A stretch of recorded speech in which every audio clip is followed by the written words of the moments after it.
오늘 우리에게 주시는 하나님의 말씀은 사무엘하 16장의 말씀입니다. 오늘도 하나님이 기뻐하시는 거룩한 삶의 원칙으로 살아가는 저 여러분 되시기를 축복합니다. 사람들은 세상을 살면서 다 제각각 나름의 삶의 방법들을 가지고 있습니다. 사람들이 살아가는 삶의 방법이 어디에서 나오겠습니까? 대부분 자신의 삶의 경험에서 나옵니다. 그래서 이제 인생을 좀 살아보신 분들이 그렇게 말씀들 하시지 않습니까? 내가 살아봤더니 세상은 이렇게 살아야 되더라. 내가 일평생을 살아봤더니 이렇게 살았다가는 세상에서 대접받지 못하더라. 이런 말씀들을 자주 하십니다. 그런데요, 똑같은 삶의 경험들을 하고서도 그 삶의 경험들을 어떻게 해석하느냐에 따라서 정반대의 말들이 나오게 됩니다. 예를 들면 극단적으로 이런 예가 있다고 생각을 한번 해보겠습니다. 어떤 한 사람이 정직하게 살고 하나님의 말씀을 잘 지키며 청년의 때부터 한 20년간을 그렇게 열심히 살아왔습니다. 그렇게 살았는데 그 사람은 이제 청년의 때부터 20년을 살았으니까 이제 중년의 나이가 되었겠죠.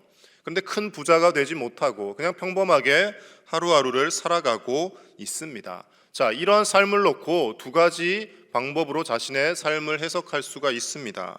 전자는 이렇게 해석할 것입니다. 내가 정직하게 살아보고 말씀도 지키며 살아봤고 열심히 교회에도 헌신하고 하나님 말씀대로 살아보려고 했는데 그렇게 살아봤자 별거 없더라. 인생은 적당히 타협할 줄도 알아야 되고 줄을 잘 서야 되고 기회를 봐서 내가 챙길 것을 챙겨야 이 세상에서 잘 살 수 있어라고 해석하는 한 부류가 있습니다. 근데 똑같은 삶을 살고 또 다른 부류는 이렇게 해석을 합니다.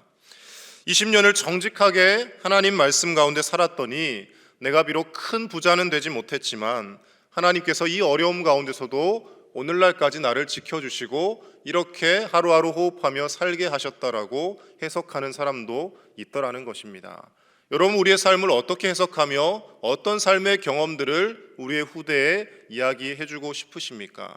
전자라고 생각하시는 분은 아마 새벽 기도를 나오시는 분들 정도 되면 아무도 계시지 않을 겁니다. 지금까지 내가 살아오면서 세상에서 어떤 큰 부귀영화를 누리지는 못했지만 그래도 하나님의 은혜로 살아왔고 하나님 믿었기에 하나님 앞에 기도할 수 있었기에 내가 여기까지 살아왔다라고 우리 다 고백하기 때문에 이 추운 새벽에도 하나님 앞에 나와서 기도하고 계시는 것 아니겠습니까? 우리의 삶에 하나님의 은혜가 없으면 우리가 생각했던 것 이상으로 우리의 삶은 더 힘들고 어려운 삶이었을 것입니다. 그러나 하나님께서 지켜주셨기 때문에 여기까지 올 수 있게 되었고 오늘도 우리가 하나님 은혜 가운데 이 자리에서 하나님을 찬양하며 말씀을 함께 나눌 수 있게 되는 줄로 믿습니다. 다윗의 인생 가운데 계속해서 시련의 연속입니다. 왕이 되고 나면 이제 삶이 좀 평안해질까 그가 생각했겠지만 왕이 된 이후에 괴롭고 고통스러운 일들이 더 많습니다. 사울을 피해서 도망 다닐 때는 그래도 사울이 비록 장인어른이긴 했지만 그래도 한 달이 건너서이지 않습니까? 그런데 오늘 말씀에서는 이제 누구에게 쫓기게 됩니까? 자신이 그토록 애지중지하며 아꼈던 아들 압살롬이 반역을 하게 되고요, 자신이 한번 혼내기도 힘들어했던 그 소중하게 생각했던 아들 압살롬이 아버지 다윗의 목에 칼을 겨누는 그런 상황에 직면하게 되었다라는 것이죠. 성경이 참 재밌는 것은요, 피난길에 오른 이 다윗의 이 긴박한 상황 가운데서도 여러 사람들이 등장하면서 제각각 사람들이 어떻게 자신의 살 길을 마련하는지를 잘 보여주고 있습니다. 몇 명의 사람들이 등장하는데 그 중에서 두드러지는 사람이 바로 시바와 시므이라고 하는 두 사람이 나옵니다. 이 시바는 사울의 손자이자 요나단의 아들이었던 무비보셋, 다리를 저는 사람이라고 표현하고 있죠. 그 무비보셋의 종입니다. 근데 놀라운 것은요, 이 시바가 다윗이 피난길에 오른 것을 알고 많은 양의 보급품을 가지고 다윗을 찾아옵니다. 1절 말씀 우리 다시 한번 보겠습니다. 1절입니다. 시작. 다윗이 마루턱을 조금 지나니 무비보셋의 종 시바가 안장 지은 두 나귀에 떡 200개와 건포도 100송이와 여름 과일 100개와 포도주 한 가죽 부대를 싣고 다윗을 맞는지라. 자, 시바가 어떤 사람이라고 했습니까? 그의 신분은 종입니다. 종이 그런데 이 많은 물량을 가지고 왕을 찾아왔습니다. 무엇을 나타내주고 있겠습니까? 그가 무비보셋의 종으로 살았지만 주인이 다리 저는 사람이고 별로 크게 어떻게 간섭하지 못하는 것을 알고 나름대로 자기의 것을 많이 챙겨 놓았다라는 것이죠. 그러니까 세상에서 갖은 잔머리를 써서 자기 챙길 것을 다 챙기며 살았던 사람이 시바라는 겁니다. 아니나 다를까 다윗에게 주인 무비보셋을 모함합니다. 무비보셋은 어디 갔느냐라고 다윗이 묻자 그가 왕을 배신했습니다. 왕을 저주하고 욕하더이다라고 다윗에게 이야기하는 것이죠. 시바는 나름대로 계산을 하였습니다. 다윗이 지금 피난길에 오른 상황이니까 가서 조금만 잘 이야기하면 무비보셋에게 있던 논과 밭과 모든 재산들 다 내 것으로 돌릴 수 있겠구나 계산을 하고 다윗을 찾아왔다라는 것입니다. 이러한 모습이 시바에게만 나타나는 것은 아닙니다. 바로 이어서 시므이라고 하는 사람에게도 나타납니다. 다윗이 바후림이라는 곳에 이르렀을 때 사울의 친족 중 한 사람 게라의 아들 시므이라는 사람이 와서 다윗을 욕하고 먼지를 날리고 심지어 쫓아오면서 돌까지 집어 던졌다라고 성경은 기록하고 있습니다. 다윗에게 맺힌 게 많았던 거예요. 왜냐하면 사울의 친족이었기 때문에 다윗 때문에 사울의 왕가가 몰락했고 우리 집안이 완전히 망했다라고 생각을 하고 시므이는 이때가 기회다 싶어서 다윗을 저주하며 쫓아온 것이죠. 근데 시므이가 그렇다고 해서 대접받지 못하고 살았던 것도 아닙니다. 뒤에 계속 말씀을 보면 시므이가 그래도 다윗 근처에서 요직에 앉아서 나름대로 누릴 것을 다 누리며 살았던 사람이라는 것을 알 수 있습니다. 그럼에도 불구하고 자신의 마음속에 있는 것을 이때가 기회다 싶어서 다 풀어내고 있는 모습을 보여주더라는 것입니다. 세상에 많은 사람들이 이 시바와 시므이와 같이 살아갑니다. 기회를 잡았을 때 남을 밟고 누르러서라도 내 이익을 챙기려 하고 내가 어떤 것을 가질 수만 있으면 다른 사람을 깎아내리는 것을 마다하지 않습니다. 그리고 그렇게 살아가는 것이 지혜로워 보이고 이 세상에서 행복하게 살아가는 모습처럼 일면 보여집니다. 그러나 하나님의 말씀은 우리에게 다르게 말씀합니다. 때로는 우직해 보이고 때로는 미련스러워 보인다 할지라도 끝까지 말씀 가운데 삶의 원칙을 바로 세우며 살아가기를 하나님은 기뻐하시더라는 겁니다. 다윗이 때로는 많은 죄도 지었지만 하나님 끝까지 다윗을 버리지 않고 사랑하셨던 이유는 바로 여기에 있습니다. 다윗에게는 흔들리지 않는 확고한 삶의 원칙 하나가 있었다라는 것이죠. 그 원칙이 무엇이겠습니까?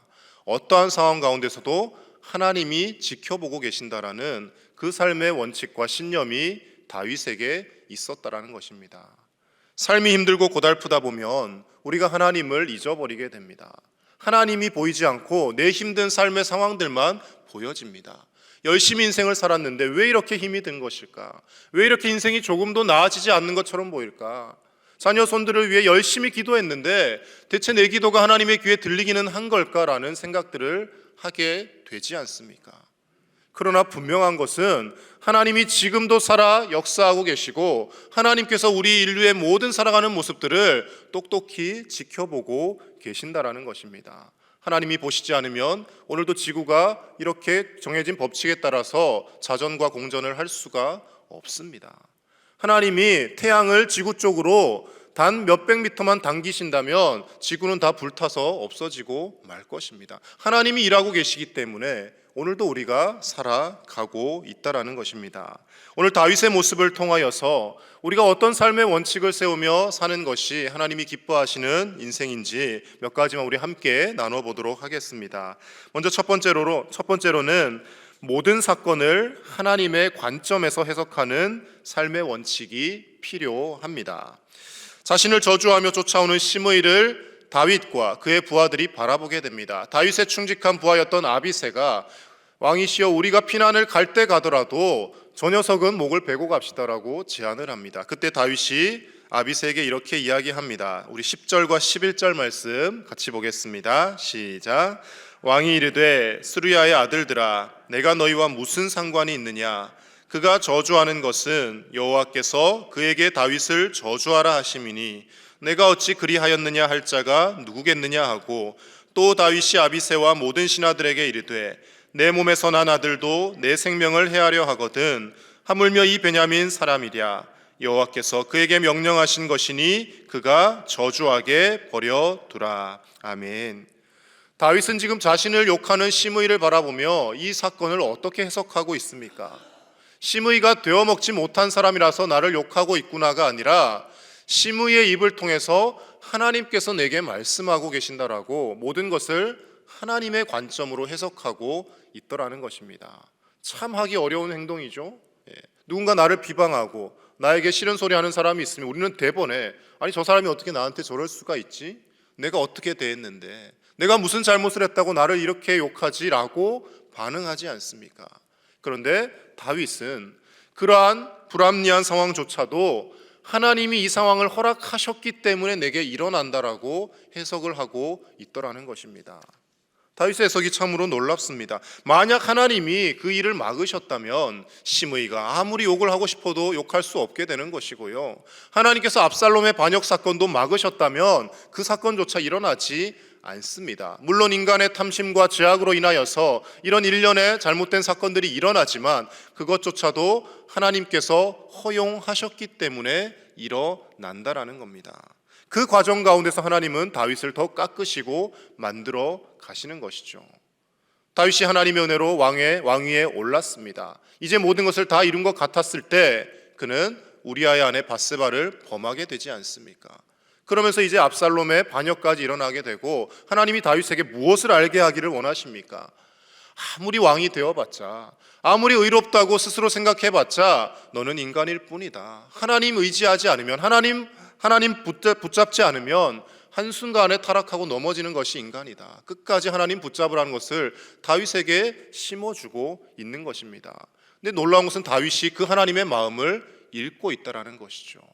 과거에 나의 죄악으로 인하여서, 내가 내 충직한 부하의 아내를 빼앗은 그 일로 인하여서 우리 가정에 이 지경에 이르게 되었고, 내 아들을 제대로 훈계하지 못하고 바르게 믿음으로 키우지 못한 것 때문에 내가 이 고난을 당하고 있는데 하나님께서 저 시므이의 입을 통하여 나에게 저주하게 하셨다라고 그는 해석하고 있더라는 것입니다.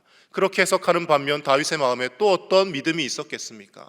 이것을 잘 참고 이겨내면, 인내하면 하나님이 이 상황을 반드시 역전시켜 주실 것이다라는 그 믿음도 있었다라는 것이죠. 힘들고 어려운 상황 가운데 그 상황의 표면만을 바라보며 우리에게 왜 이런 일이 일어났느냐고 불평하는 우리의 삶이 아니라 하나님께서 이것도 나에게 필요한 일련의 과정이기에 허락하셨다는 것을 인정하며 하나님이 내게 원하시는 것이 무엇인지를 기도하며 분별하고 찾아낼 수 있는 저와 여러분들의 삶이 되실 수 있기를 간절히 축복합니다. 그 상황을 잘 견디고 다시 말씀으로 이겨내면 하나님은 반드시 우리의 삶을 다시 회복시키십니다. 다윗의 삶과 같이 말입니다. 고린도전서 10장 13절 말씀에서는 그래서 이렇게 사도 바울을 통해 우리에게 말씀합니다. 사람이 감당할 시험 밖에는 너희가 당한 것이 없나니 오직 하나님은 미쁘사 너희가 감당하지 못할 시험 당함을 허락하지 아니하시고 시험 당할 즈음에 또한 피할 길을 내사 너희로 능히 감당하게 하시느니라. 아멘. 우리가 어려운 일을 아무리 당한들 하나님이 우리가 그것을 이겨낼 수 있기 때문에 우리에게 허락하셨다라는 겁니다. 똑같이 예수님을 믿고 똑같이 집사의 직분을 받고 똑같이 권사의 직분을 받고 똑같이 장로님의 직분을 받고 살아가는데 어떤 사람들은 정말 하는 일마다 잘 되는 것 같고 왜 내 인생은 이렇게 손대는 것마다 안 되는 것 같으냐는 마음이 들 때가 있습니다. 그때 이렇게 생각하십시오. 하나님이 나를 믿고 계시구나. 이 정도 고난과 시련에 내가 흔들리지 않을 것을 하나님은 알고 계시기에 나에게 이런 것을 주시는구나.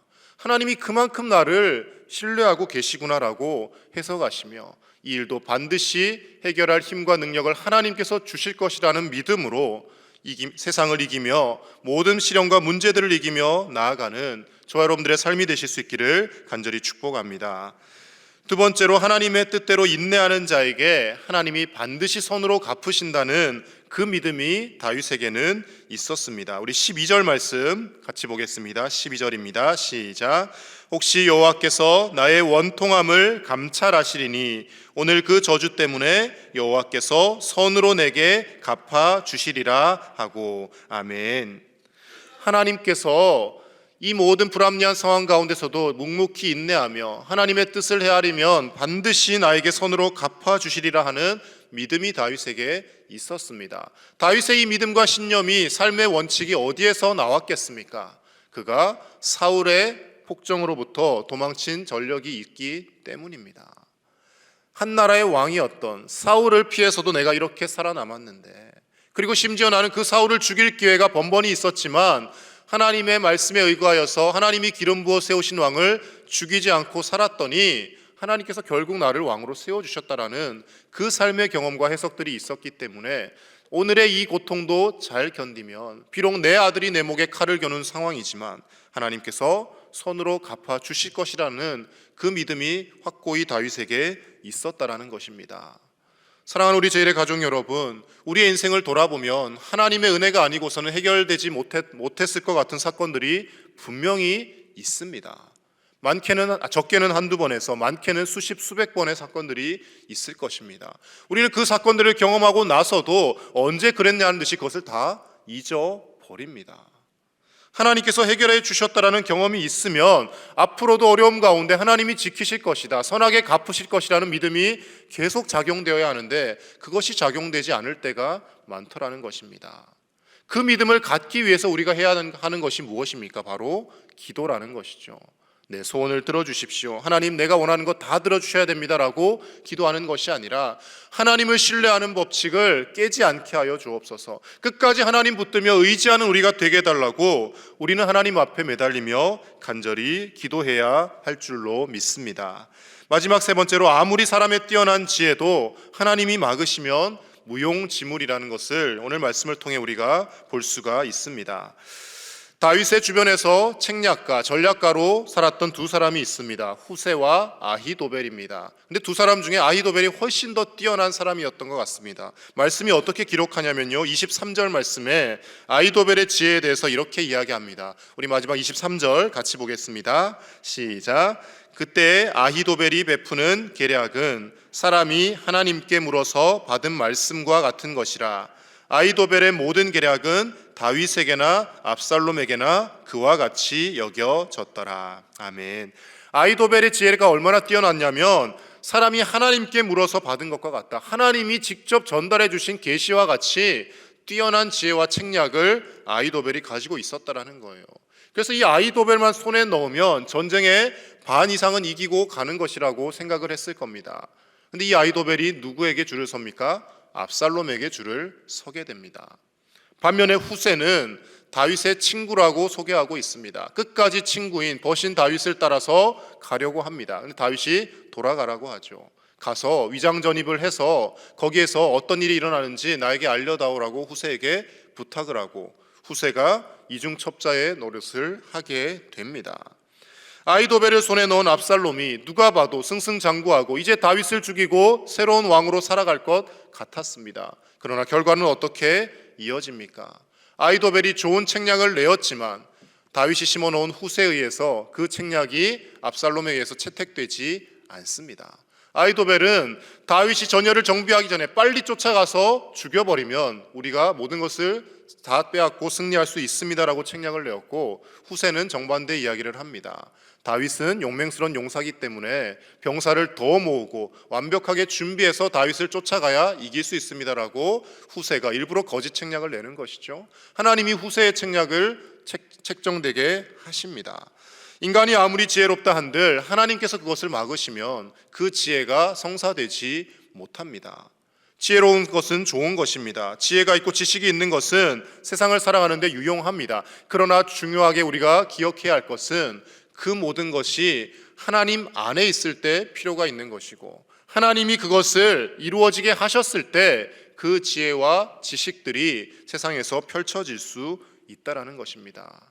우리의 자녀들, 손주들 열심히 공부도 시키고 좋은 대학에 보내고 좋은 직장에 취업시키는 거 다 중요합니다. 그러나 하나님이 그 안에 계시지 않으면 그것들이 다 소용없어진다라는 겁니다.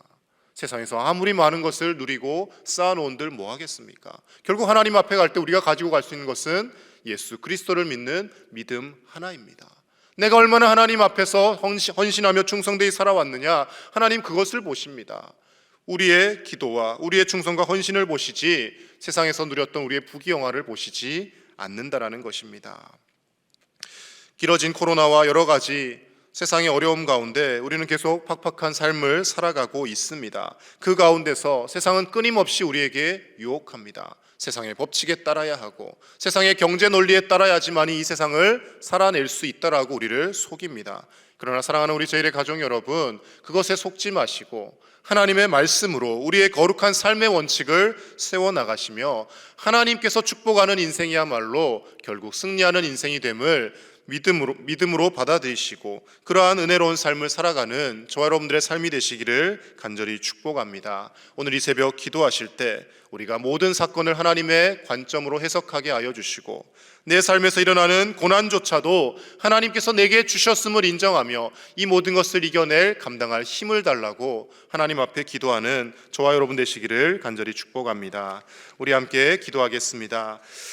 말씀을 기억하시며 여러 가지 힘들고 어려운 상황 가운데서도 그 모든 것을 하나님이 알고 계시고 모든 역사의 주관자 되시는 분이 하나님이심을 인정하며 그 하나님 앞에 모든 것을 내어 맡기며 기도하는 우리의 인생 되게 하여 주시옵소서. 이 시간 함께 기도하시고요. 계속 영성주간 중에 계신 담임 목사님 영육을 강건하게 붙잡아 주시고 성령으로 충만케 하여 주셔서 또 평안하게 안전히 돌아오실 수 있도록 담임 목사님 위해서 기도해 주시기를 바랍니다. 여러 가지 수술을 받으신 많은 환우들도 계시고 육신이 연약한 환우들 계십니다. 하나님 능력의 손으로 만져주셔서 속히 회복되는 역사가 있게 해달라고 우리 환우들을 위해서도 이 시간 함께 기도하며 나가겠습니다. 하나님 아버지 감사합니다. 오늘도 하나님의 말씀으로 하나님의 은혜로 하루를 살아가게 하시니 감사를 드립니다. 하나님 아버지, 우리가 세상의 논리에 따라서 세상의 경제 법칙에 따라 사는 것이 아니라 하나님의 말씀의 법칙에 따라 살게 하여 주시옵소서.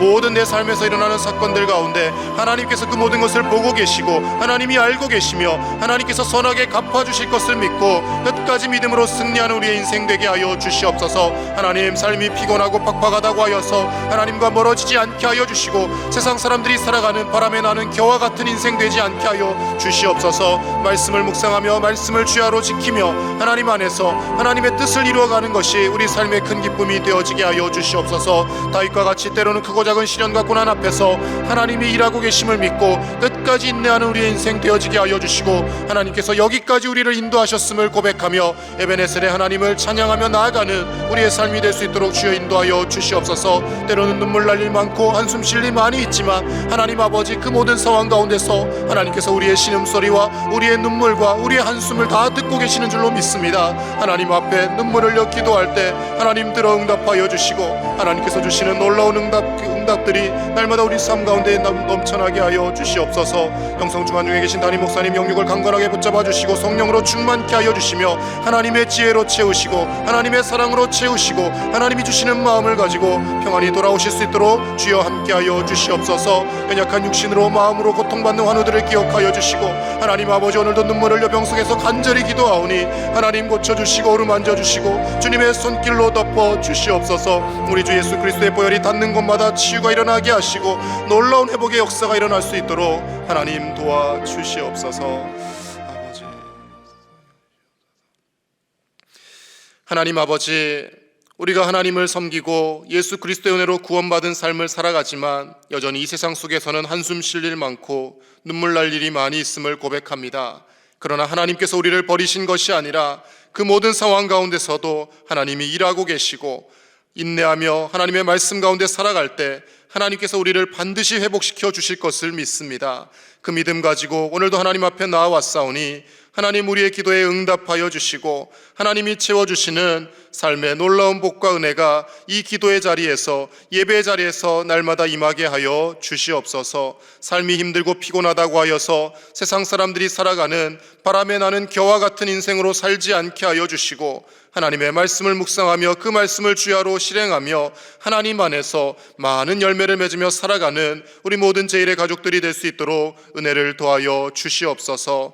영성주간 중에 계신 사랑하는 담임 목사님을 붙잡아 주시고 영육을 강건케 하시며 성령으로 충만케 하시고 하나님의 지혜와 하나님의 사랑으로 가득 채워주셔서 평안히 돌아오실 수 있도록 주께서 동행하여 주시옵소서. 오늘도 병석에서 눈물을 흘리고 있는 사랑하는 환우들을 붙잡아 주시고 몸과 마음의 모든 연약함이 주님의 은혜로 치유받게 하여 주시옵소서. 우리를 위하여 흘리신 우리 주 예수 그리스도의 놀라운 보혈의 은총으로 말미암아 그 보혈이 닿는 곳마다 치유가 일어나게 하여 주시고 새롭게 소생되어짐이 있게 하여 주시고 하나님 모든 것이 회복되어서 하나님 은혜 가운데 하나님을 찬송하며 하나님의 영광 드러내며 살아갈 수 있도록 주께서 어루만져 주시옵소서. 마음에 하나님 담대함과 강함을 허락하여 주시고 잠들지 못하는 불안함과 모든 우울함이 떠나가게 하여 주시며 주님이 주시는 믿음과 평안함만이 우리 모두에게 넘쳐날 수 있도록 은혜를 더하여 주시옵소서. 오늘 하루도 어떠한 삶의 상황 가운데서도 하나님을 찬양하며 하나님을 높이는 우리의 인생 되게 하실 줄 믿사오며 우리 주 예수님의 이름으로 간절히 기도하옵나이다. 아멘.